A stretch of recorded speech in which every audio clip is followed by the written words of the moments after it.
Hey everyone, it's good to see you. Let's just go ahead and get Adam Mosseri here for our live chat this morning. All right, let's see. Um,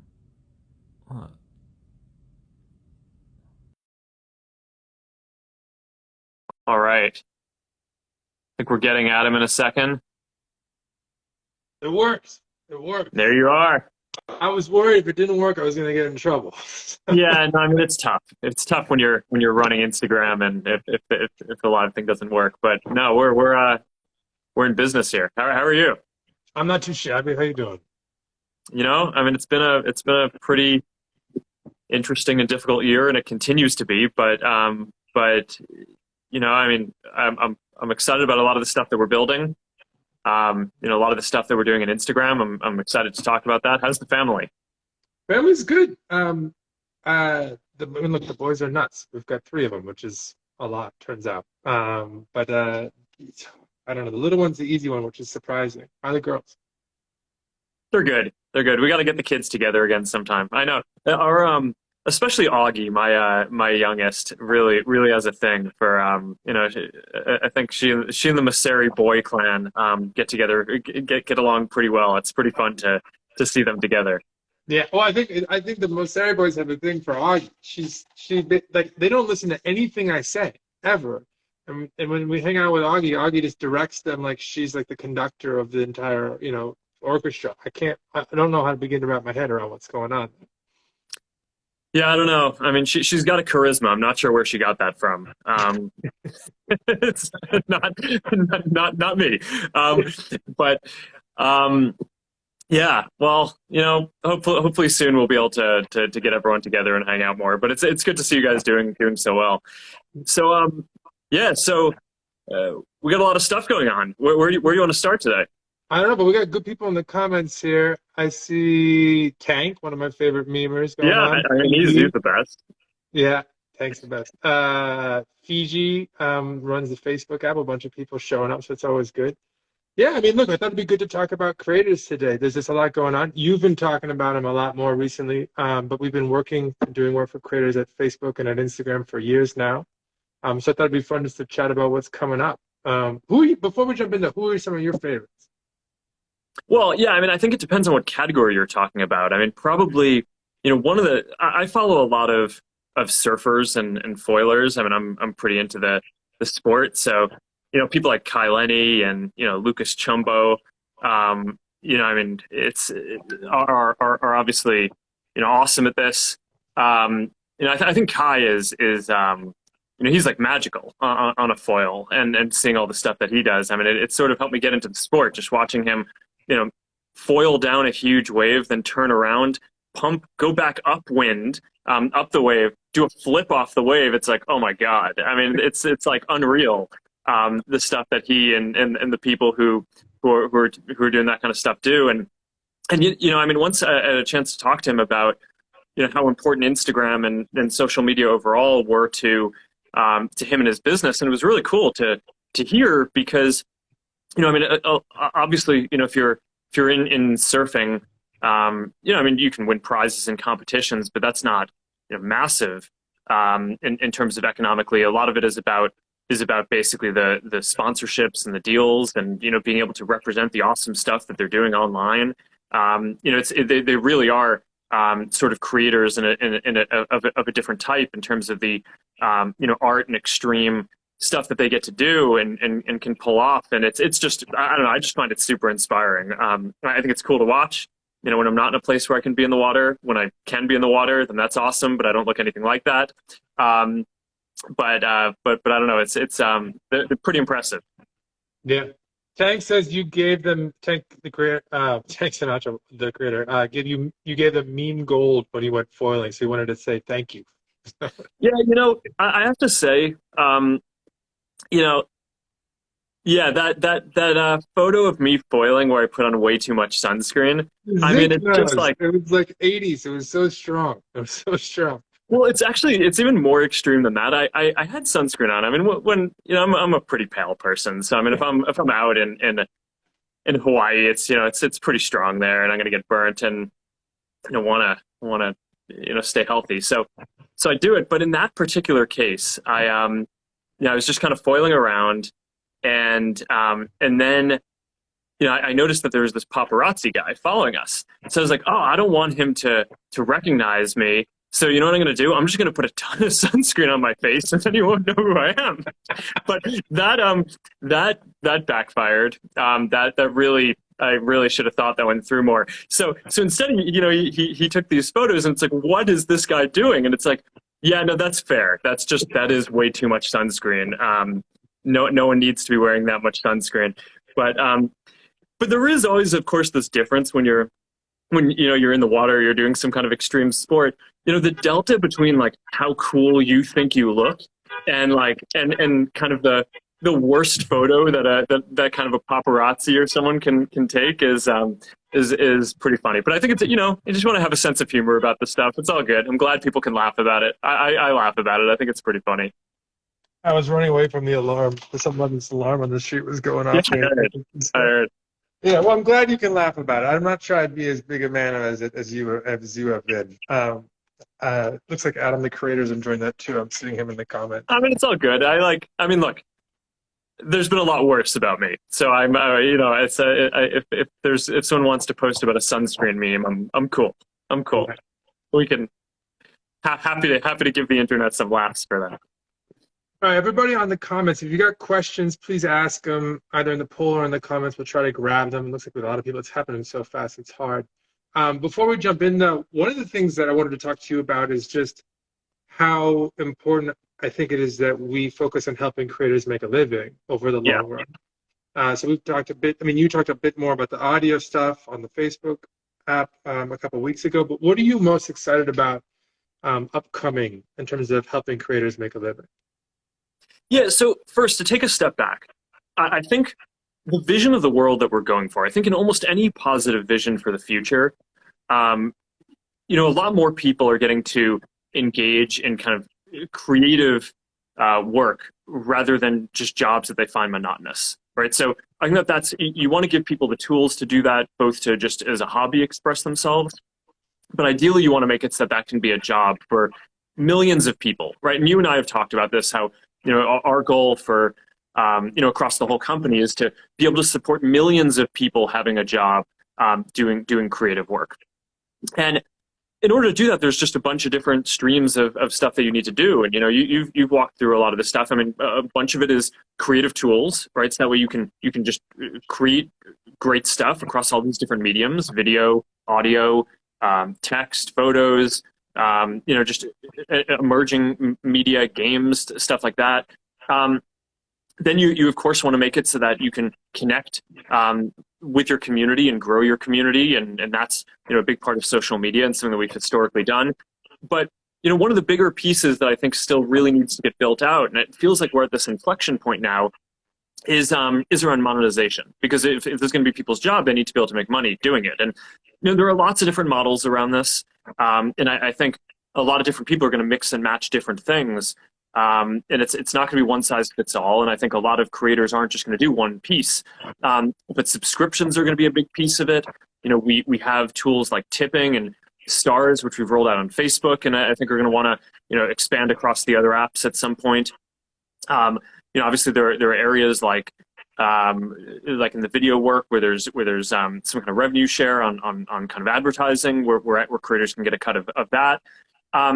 But increasingly, I think some of the areas that we're focused on, and this is like the new stuff that we wanted to talk through today, is around how creators can plug into commerce, right? And basically help with the kind of sponsorships that they do across different apps. So the three things that we've recently done a lot of work on, right? And that you're, and you obviously can jump in and add whatever detail you want on this, because a lot of this is work that your teams are doing.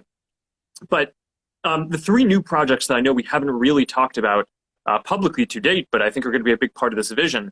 One is creator shops and creator commerce, right? So we've done a bunch of work around commerce. So, businesses, small businesses can set up shops on Instagram, on Facebook, can sell stuff online, right? And that's been especially important in the last year. A lot of physical stores have had to close during the lockdowns, but online stays open. It can be a more personalized and convenient experience, and that's awesome. And of course, we see a lot of creators setting up shops too. And one part of being of kind of a creator business model is, you create great content, and then you can sell stuff. And so having creator shops is awesome, and I think is something that is just going to be really exciting. A second part that's really connected to that is around basically affiliates. So, creators can build up an audience of people who follow and are interested in their content. But whether they're selling their own stuff or someone else's, people look to creators for recommendations about what's good, especially in the spaces that they're, the experts on and are creating around, right? So, going back to what we were talking about before, if Kai Lenny is on a KT foil, then like the next time I'm like trying to, consider what kind of board I'm going to get, I'm at least going to go to the KT website or try to check out some of their stuff. Even though I have to say I'm more of a Lift guy myself. But so shout out to the Lift Foils team, who I think just does incredible work on that. But ideally you'd have, whether it's Kai or different kinds of creators, I think should be able to get a cut of the sales of things that they're recommending, and we should build up an affiliate and kind of recommendation marketplace to enable that to all happen. So that's the second piece that we're working on that I think is going to be quite exciting. And then the third piece, which I think ties to this as well, is basically a marketplace for matching up creators with branded content, right? So the other way that these folks build that people can build a business is they do awesome stuff, and then and then people want to sponsor them. But right now we're not offering tools for that to happen, for that kind of matching to take place. So we're building those kind of tools up, and that I think is going to be a really exciting thing. And we're gonna build that out, and it's going to have very favorable terms to creators. So we're not building this from the perspective of us trying to make a lot of money. Our view is that if we help creators make more money on their content, that'll help a broader creator economy emerge, which will make it so that there's more content across the services, more ways to connect, and that'll be awesome. But those three things, it's creator shops, affiliate marketplace, so creators can get a cut of the things that they're recommending, that they're really creating value and helping to sell, and then the third one around branded content marketplace. So all exciting stuff. I don't know if you want to jump in and add anything on those, but those are three big areas that we've been working on. Yeah, no, I love all of that. On the last one about helping brands and creators connect, I'm personally really excited because it feels like we should be able to help brands find creators that are uniquely aligned with what they're trying to do, and vice versa. And branded content is, the economic engine behind the creator ecosystem in a lot of ways, but it doesn't work unless it really feels right, unless you're really excited about who you're working with. And so I just think matchmaking there is something that we can add a lot of value for. But I think Kai's in the comments, man. I just saw him show up. There's a lot of comments. It's scrolling by so quickly. I'm kind of having a hard time, but Kai's here though. Kai just said you. I don't know what that means. Well, hey, how's it going? I'm glad you could stop by. Oh my God! It's have you surfed with him? I don't think you can really call what I do surfing with Kai. I think I've sometimes been in the same place with him while he does what he does, and I just try to stay on the foil. But no, actually, Kai was the first person who, I used to play around with these e-foils, which are pretty fun. But Kai was the first person who's like, look, you got to get a real foil, and that just I think that changed my life. That it's just so much fun. It's a workout. Pumping it is awesome. It's a lot lighter. It's like you can catch waves and swells a lot more easily. So Kai has a big personal influence on me. I don't know if I would ever try surfing in the same vicinity as Kai. All right, we're getting some questions. We should jump to questions here. Tank Sinatra is asking, Instagram will be connecting brands and creators, basically, acting as an agency. Maybe I can grab this one. Yeah, go for it. Yeah, so we're still working on it, but right now this kind of just all goes down in the DMs. Like people, creators just get messaged by brands. Sometimes all that happens off platform. Deals happen. I worry some people are getting overpaid, some people are getting underpaid. We just want to help facilitate that in a responsible way. So you can imagine being a brand and having and saying like, look, this is what I want. I want to reach 20-year-olds, women in this country, or I want to just, I don't know, whatever it is, whatever they're trying to get done. And then they could tell us, and then we could be like, all right, here's like 50 creators that you should talk to. And then, yeah, you can facilitate and we can make it easier to connect, et cetera. And then from the creator side, we would love to help creators vet brands. I don't know how that would work. There's a bunch of ways we could do that, but you can get there's some bad companies out there and you can get ripped off, but there's some great ones too. And so anything we can do to help you vet brands, find brands that are looking for creators, but that also resonate with what you care about, because we know you don't want to rep something that you don't love. I think there's tools on both sides, so we want to do a lot on both sides. Taylor Lorenz is in here. Here she is. What is Instagram doing to create more transparency to branded content ecosystem? Do you want to take this, or do you want me to take this one? I mean, go for it. I mean, I think that the marketplace that we're gonna build is gonna be quite helpful on this. I mean, right now, I think one of the things that we're seeing is that it's just it's pretty opaque. I think both for how creators should engage in it and if a creator makes a deal to do something, what the transparency is around that to consumers and people using Instagram. So part of the benefit of building a marketplace around this is just to kind of bring a little bit more order to the space. And by creating a little more of a standard, we think that we'll be able to make it so that both it's more accessible for creators, that they can make more money, and it's easier to engage in. But also part of the benefit of that is going to make it so that there can be a little more clarity for the people using the products, and I think that could be helpful too. Yeah, I think transparency all the way around, right? I think people need to know when they're seeing branded content. Brands need to know their return on their investment, and creators need to know, who it's resonating with and who it's not. So the more we can. Here's a good one though. Adam the creator. Yeah, Can I I saw design this. you a new board with the sunblock meme on it? All right, if you do that, I will use it and I will send you a photo, and you can kind of have exclusive rights to posting that. So, um, Oh my God, I love that. I love that. Man, they're going by really fast. It's hard. yeah. Here's one that I can take. What do your rules apply to some people but not others? And can people buy their way out of rules? No. We have community guidelines and community standards, what is allowed to be on the platform and not. We try to be as permissive as we can because we think it's important for people to be able to express themselves. But when it comes to safety issues, we draw a line, and you can't buy your way out of that. Sometimes we make mistakes. Sometimes we take something down we shouldn't. Sometimes we should take down something and we miss it. Mark has been, I think, as hard on or has pushed as hard as anybody else in the company at making sure we make less mistakes over time. But I do want to be honest that we do, but we are getting, I think, a lot better. But no, you can't buy your way out of a problem. Yeah.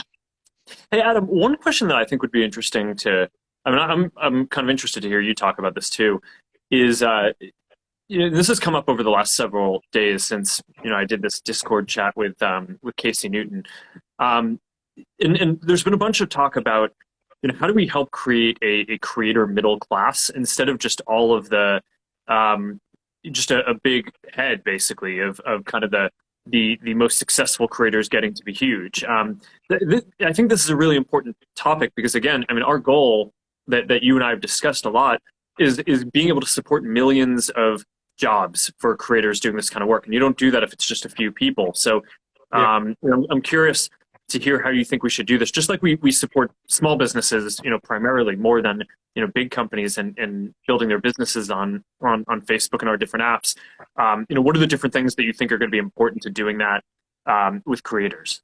Yeah, it's a really good question. I think historically, Instagram specifically has done better creating value for creators who are already established. And we haven't done as well with aspiring and experimenting creators. People are trying to just get started. And I think that's a big miss on our part. We're trying to really pivot towards that. So most all of our work on creators is focused on The small creators who are, the next generation of the creators, I think that people who think are going to push culture into the future. I think the Facebook app team, who we've been working with really closely, is doing the same. I think the question is like, how do we make sure we build for them, right? And so, like for instance, the branded content marketplace is a good example. Currently, because there's no measurement on the ad side, just to get a little businessy for a second, brands tend to go with big creators they know, but they probably overpay them and they probably underpay and don't often work enough with the smaller creators. So if we can help matchmake, we can help, drive some more, in this case, money, dollars to the smaller creators who I think can do amazing work for brands. So we're trying to find more areas like that where we can actively build with small creators in mind first. Another good example is ranking, right? Reels is the first part of Instagram that is proactively trying to find new talent and help it break. Whereas historically, we just kind of go with whatever's got a lot of engagement, who already is established. And I want to bring what we're doing in Reels to the rest of Instagram. So you just have to understand their needs directly and build for them directly. And I think we got to do that across the whole family. Yeah, and I think the affiliate piece will be very helpful for this too, because Yeah, a lot of time if you're an emerging creator, just like if you're a small business, um, it's not like you don't maybe start out with as big or established of a brand that the big companies are kind of going out of their way to associate with, um, but by showing that you can, the loyalty that people have to you, right? That they, that your followers follow your recommendations, and that and that you can help drive sales. I mean, that's ultimately going to be the type of thing that that larger companies want to associate with. So I think through the affiliate program that we're talking about building up in the marketplace there around commerce, I think that that will also give signal for who are going to be the people who brands should want to be associated more with. And so in a way, these things kind of all connect to each other. yeah. Here's one different idea, but on connections. Are there plans to share Reels to Facebook stories? Yeah, we're Yeah. trying to think about Reels across Facebook and Instagram. Actually, we're currently testing a deep integration in the country of India, which has been going really well. So we want to make it so that no matter what app you use, you can connect with the Reels or whatever content you find the most exciting or entertaining or valuable. So we're definitely trying to make that as seamless as possible. Yeah, I Uh, mean, I think that the goal on this is definitely, I mean, if you're a creator, we want to make it so that as easily as possible, you can get as much distribution as possible, right? So, and this is when I was talking about, at a high level, there's creation tools, there's basically distribution, getting your content out there, and then getting paid for it. I mean, those are three of the main pillars, and I think we'll want to innovate on all of them, and of course, making it so that you can have a presence across the different apps and be able to easily create something in one place and share it in a bunch and have that work together well. I think it's going to be really exciting. One of the specific things that I think that you and I have talked about that I think that'll feel really good and I think be an interesting indicator across the apps is we can get to some sort of like shared like count or engagement count across it or view count. yeah, So now, because I think some people look at that, especially for public content, as a signal for how popular or how good this thing is. And if you can get a sense, both as the creator and your own analytics around, how big these things, how the different content that you're creating is doing, but then also individuals across the different platforms can have that shared sense. I think that that'll really be a useful signal and make that a lot better. yeah, yeah. And the more we can just make that transparent and easy, and then it's the creator's choice, and they can just make it work for them based on whatever they want to do, I think the better. Yeah. And it's hard to keep up with these comments. I haven't gone live with you before. I'm glad you're on Instagram, by the way. I'm gonna give you a little bit of grief and try to get you on here more. It's part of the family, part of the family. I use Um, I use Instagram every day, and probably even more in some cases than I use Facebook. But I have to say, when I post stuff and like, if I kind of coordinate posting things across both, then everyone kind of gives me grief for it's like this is like too orchestrated. But then if I just yeah, post and so I don't know. I guess you that's can't that's win. kind of You yeah. can't win. But You can't but win. but yes, you're right. I should be posting more stuff here. Happy to do a live here. It's fun. Adam the Creator wants to know what happened to the poke. Can we bring the poke back? Um, I mean, the poke is awesome. I think that poke was like in the very first, I built the first version of Facebook in a couple of weeks when I was in school, and there weren't many features. There were profiles. There wasn't newsfeed yet, so it's kind of hard to imagine, these kind of social apps without newsfeed. We didn't have that. We also I didn't add messaging until like the second week it was live, but we had poke from the beginning, um, and that was I don't know. I always thought it was fun, but yeah, Did we have an I app? think Did it's we I have think an it's a good app idea. called Bolt briefly? I feel like there was like a no. What was that app called? What was that? Man. We made an app called Poke, didn't we? In like 2015. I don't even remember everything. Yeah, But there well, it was was like the first version. I think that it was like the first version of stories that we made, right? Of ephemeral yeah, messaging. yeah. Um, and yeah, I mean, it was just it is kind of exploring that new format it was coming out, and yeah, I mean, I think it is, yeah, there's been a lot of fun to have around that, but I think that yeah, it's a good idea. We should figure out how to do that. Nice. Yeah. I like. I mean, it was, and this was college, right? There was only this is when Facebook was just for college. It was part of. It's like flirting, basically. It's just like a core part of like social interaction. Yeah. Are we thinking about an option to go live on both Facebook and Instagram?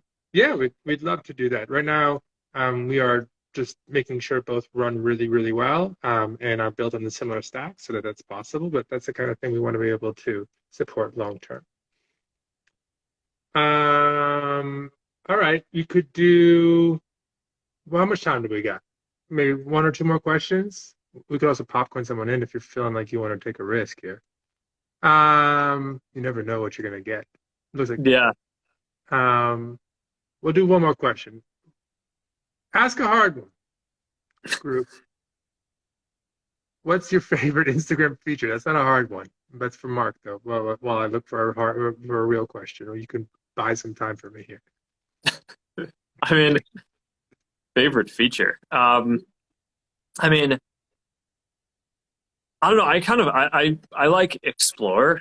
I mean, I think it's a pretty neat dynamic to just like have Instagram surface interesting stuff to you. We're kind of going in that direction with Reels too. I think that'll be quite good. Um, yeah. Here, Um, here's a new one. I got a new one for you.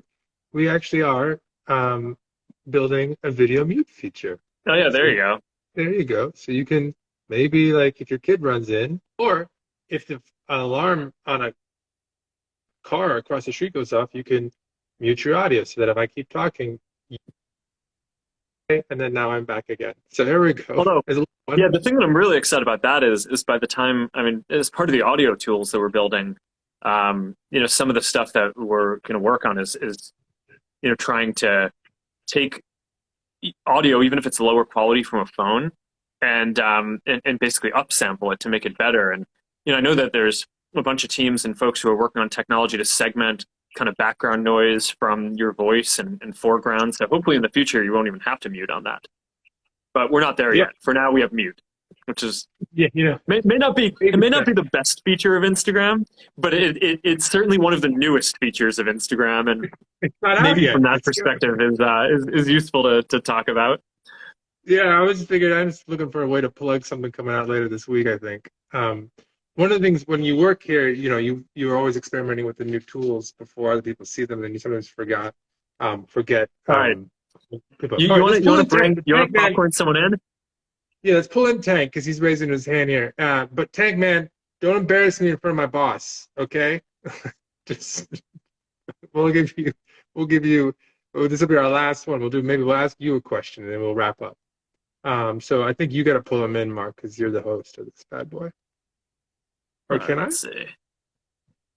You should be able to, but let's see. I should, but I'm having trouble with my Android. My team's gonna get upset about this. All I'm right, gonna take a picture. I got you. Hey, Ah, there he is.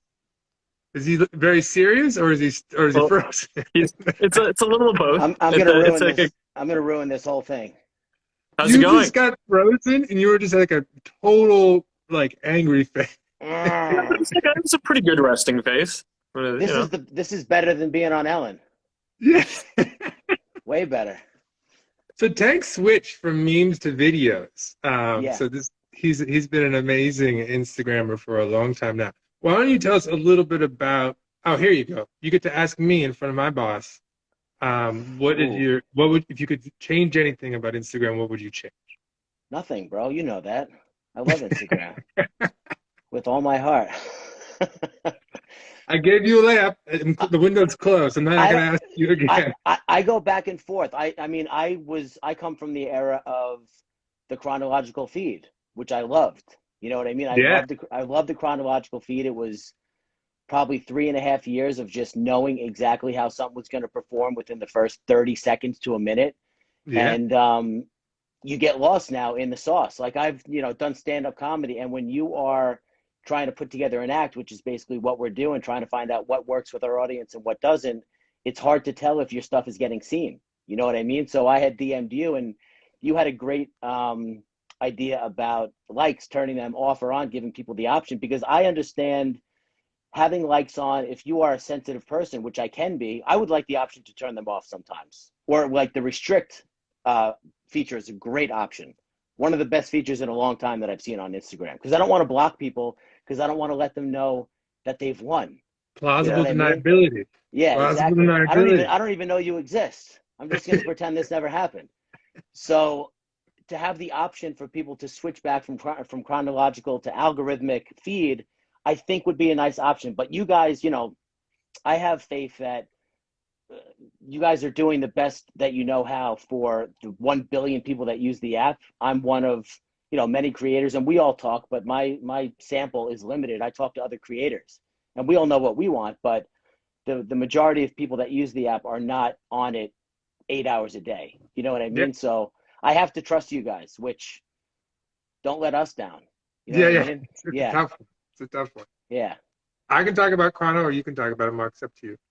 Yeah, I mean, I think that there's obviously pros and cons with it, and we want to make sure that people have the option to use that. So I mean, that's something that we think about. But the biggest problem is, just like you were talking about how you don't want to block people, you want to restrict them. Um, the there's sort of a loss aversion that I think most people feel, where if you go into chronological mode, you're sort of giving this incentive to a lot of accounts to just spam a lot, right, and to post a lot of content, and then you're kind of putting this decision on most people, where they either have to decide, I'm going to unfollow this thing completely, or I'm going to deal with the fact that I'm getting a higher volume of stuff, and people have the loss aversion that you're talking about, where they don't necessarily want to. I guess the dynamic that you're talking about with plausible deniability is different from loss aversion, but just like people don't want to go all the way to blocking someone all the time, and a lot of time they don't want to unfollow someone because they feel like they might miss something that's good. So what we've found is that it ends up being a net worse experience, but there's certainly issues. I mean, I think the predictability that you're talking about is certainly something that's really important. And look, I mean, if we're talking about helping to support a creator economy where millions of people can have jobs doing creative work, part of supporting that is having the whole thing be a little more stable, right? It's like you can't have it so that you're it's so spiky, how things perform, and the money that you're making. And obviously some content is going to be better than others, and you also want good things to be able to kind of perform better and make more money. But I do think just making sure that the system feels transparent and has enough stability is just going to be an incredibly important part of supporting the creator economy overall. yeah. I felt the chronological timeline was a little bit more honest. It was more honest. It was more honest feedback. So like there's definitely pages out there that will post 30, 40 times a day, and believe it or not, they're still dominating the timeline. So instead of seeing 30 posts, you're seeing 8, 9, or 10. But if someone posts once or twice, you're seeing zero. You know what I mean? So they're still dominating the feed. It depends. I mean, if that's Yeah. happening, that means that I'm not doing my job well on the ranking side. I think the thing, and then I know we're not going to agree on this because we've had this conversation before, but I think the key thing is what we found is that when we rank feed and we try to make the most of people's time by doing our best, and we make mistakes, but doing our best to show them what they're most interested in, they end up happier if we ask them like how how satisfied are you with Instagram or with Facebook, but they also end up using Instagram on Facebook more, which then ends up helping creators overall get more Yeah, engagement. So it Yeah, increases the yeah, overall pie. That's the yeah. tension. But look, I hear you. I hear you. It's more complicated. It means that things are less stable. Like Mark said, we have to like if you're building a business, then like certainly stability is important. So never say never, but that's the thinking right now. There have also been times where I've posted, something and it tanked and I deleted it, and then another thing and it tanked, I deleted it, and then like the third or fourth thing I posted, it killed, and I'm like, oh, it wasn't the algorithm. You sucked for 2 hours. Okay, got it. although I mean time of day So and all that stuff matters too, so it's not just the content. But all right, I got a question for you though while you're here. yeah, What's it going to take to keep the memes coming though? Yeah, which memes? Just, you're the one. keeping them coming. All of them? Yeah, well, no, it's like, I mean, we were talking about how we're moving from memes to video. I'm just like, I just want to He want to misses want to the make meme. sure. As long as the world keeps turning, the memes will keep churning. So there was a point in time, like 2015, it was crazy. I was making like 10, 15 memes a day. And I was like, there's no way I can keep this up. This is I cannot keep this pace up. And then I started to slow down. And then in year 3, I started to like really slow down. I was making like 3 or 4, and I started to worry I was going to run out of content. And then I was like, you know what? As long as the world keeps staying the way it is, humor's been around since people could grunt. You know what I mean? People would point at something and be like, So it's humor's always going to be something that I think attracts people to whatever platform it is, whether it was books or newspapers, TV, radio. Now it's Instagram, Facebook, whatever it is. It's I just started making reels because um, I get indignant about my page sometimes, and when I feel like I'm losing control of my page and it doesn't belong to me anymore, I just shove my face in people's face. So that's what that was about. I just felt like people needed to know who I was or remember. Yeah, like I'm Tank Sinatra. So if you don't like it, you need to unfollow me. So the You memes are do coming encourage back. people to unfollow you more than anybody else I follow, which I What appreciate. what'd you say? You encourage people to unfollow you more than anybody else I follow, which I appreciate, which I Yeah, if really you're appreciate. not having a good time here, there's so many other pages that you can go follow. You know what I mean? There's so many. And if you feel like you miss me after a while, you're welcome to come back at any time. So that's how I feel. I unfollow and refollow people all the time. Yeah, so do I. So Yeah. do I. Thank you for All this. right, This was the highlight of my This is life. awesome. Yeah. thanks for Yeah, dialing well, in, thanks for man. stopping by, and Thanks. I love the content. So it's I I don't know how to big get fan. out of here. So you guys are We're gonna have to Well, I figure gonna. think me we're out. gonna wrap up the whole thing. So um, that's You're that's a like my good point. mother-in-law when she FaceTimes my kids. She's like, "Hang up on me." All right. Well, I think we're gonna wrap up overall, but this is good. All right. Good seeing you. All All right. right, thanks Bye. for coming, Mark. Thanks for coming, Tank. All right. See you guys.